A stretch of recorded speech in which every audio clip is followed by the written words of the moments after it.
Assalamualaikum warahmatullahi wabarakatuh. Ashama harka fuune kabajamtoota fi jaalatamtoota chaanal King Baale Tuba akkam jirtu fayyaa keessanii ani nagooti.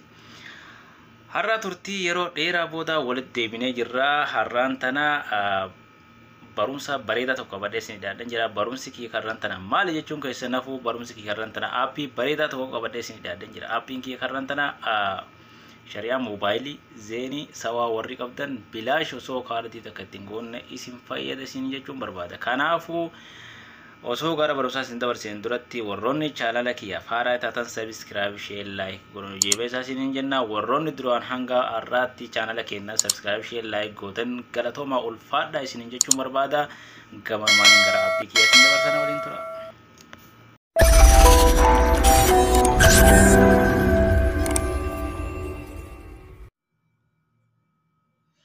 Egaa aappiin isa kana aappii kana isa arganna jechuun keessa nafuu aappiin akkuma beekamu Play Store keessa arganna. Asumaan kilik Play Store irra bakka sarchii gubbaa kanarratti kilik goona. Ergasii booda aappiin akkana nu dhufa. Kunoo barreeffama akkuma argaa jirtan kanatti barreeffama kanarratti kilik goona jechuudha. Ergasii booda aappiin akkana nu dhufa. Aappii akkana nu dhufa kana keessatti aappiin lamaan kun wal fakkaata. Aappii lama wal fakkaatu kana isa gubbaadhaa kana buufattan jechuudha. Bakka kanatti akkan dogoggorre isa gubbaadhaa kana buufattanii jechuudha. Isa gubbaa kana kilik irra goona jechuudha. Erga kilik irra goone booda anaa fakkeenya gabbuufadhee waan qabuuf open jedhee seenaa isin ammoo install godhattan. Mee waliinuu aappii kana open jennee haaseenu open godha. Ergasii booda akkanatti nu fida. Bakka gubbaa kanarratti bakka jalaa kanattis waan guutamu jira waan lakkoofsa itti guunnaa jechuudha. Mee bakka gubbaa kanarratti lakkoofsa takka lama sadii takka lama sadii jennee guunnaa. Amma ammoo bakka jalaa kanattis lakkoofsuma gubbarra guunne kana akkuma gubbarra guunne kanatti illee jala kanattis asittis guunnaa jechuudha.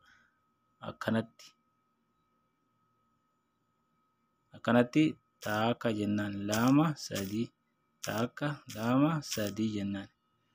Erga akkanatti guunne booda bakka login jettu tana kilik irra goona jechuudha.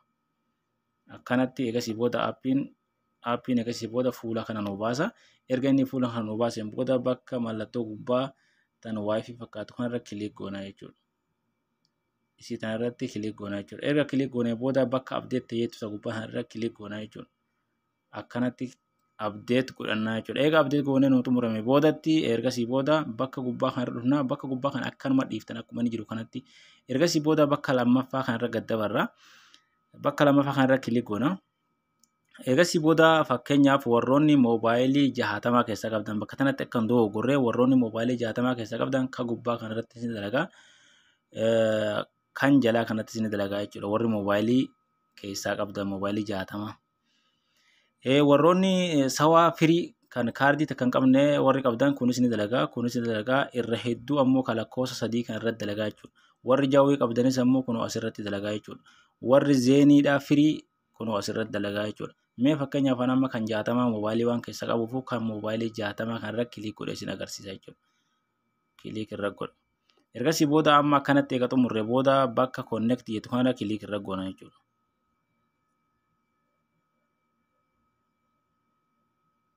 Kunoo akkuma argaa jirtan kanatti dhiifama.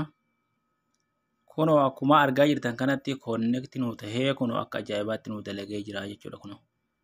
Kunoo akka ajaa'ibaa kanatti nu dalagee jira.